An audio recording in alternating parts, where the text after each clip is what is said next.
I didn't grow up duck hunting. I grew up deer hunting, really. But a friend of mine took me and my son out in 2015. And after that, we just, I don't know, there was something about that experience.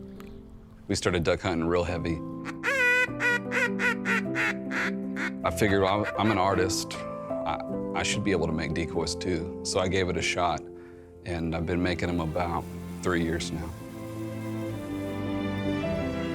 Lokosh, Chickasaw, Hi, my name is Joshua Hinson. In Chickasaw, they call me Lokosh, and I make duck decoys. I started making working decoys intended for hunting. But I was already an artist. You know, I was doing tribal work and painting and flat work and so forth. So it was a natural sort of move for me to transfer the Chickasaw work that I was making, and I began to do this sort of effigy carvings.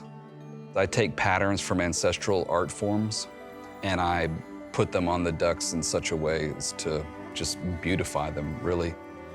In the case of this one on the right, this wood duck, it's based off of a stone bowl from Moundville, Alabama, which is a significant mound site that we hold to be one of our ancestral places. So I modeled the head after the head of this wood duck snake hybrid, and then I painted the body and the patterns to sort of reflect what we're seeing in that stone bowl.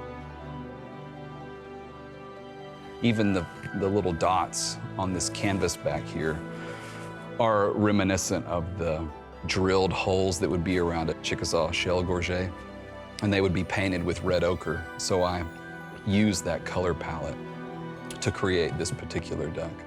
The eye has a 4-direction symbol. I draw all these patterns from ancestral sources. I still make decoys to hunt over, and I make these effigies just like a regular decoy, and some people will actually hunt over them.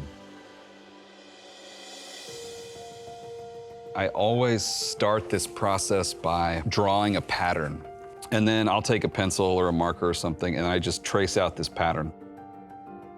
So I've transferred the head pattern, and I'll use a bandsaw, a large piece of power equipment, to cut this out.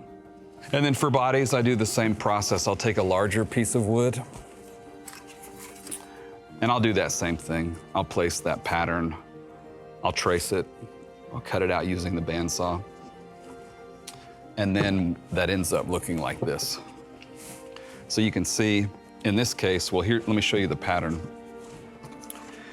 Here's the pattern for the teal. And then this is what it eventually came out as. So I cut the profile, the swoop of the neck or the back coming up and the tail, and then there's the overhead pattern. So once I get it to that point, I'm ready to start actually carving. I'll go in and I'll just start removing all the material that I don't want. Cedar is soft wood, so as long as you have a sharp knife and you're slicing and not trying to push through the material, you can work pretty quickly. You can see the head sort of taking shape. It's just sort of a paring motion, almost like you're peeling an apple. You're slicing, you're not pushing. My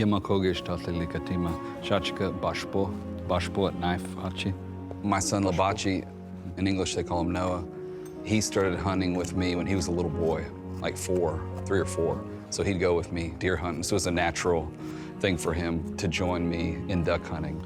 He actually made his first decoy about a month ago, so he's picking it up too. He's just my little mini-me, and he goes with me everywhere I am. He's there too. And I'd like to see those traditions continue.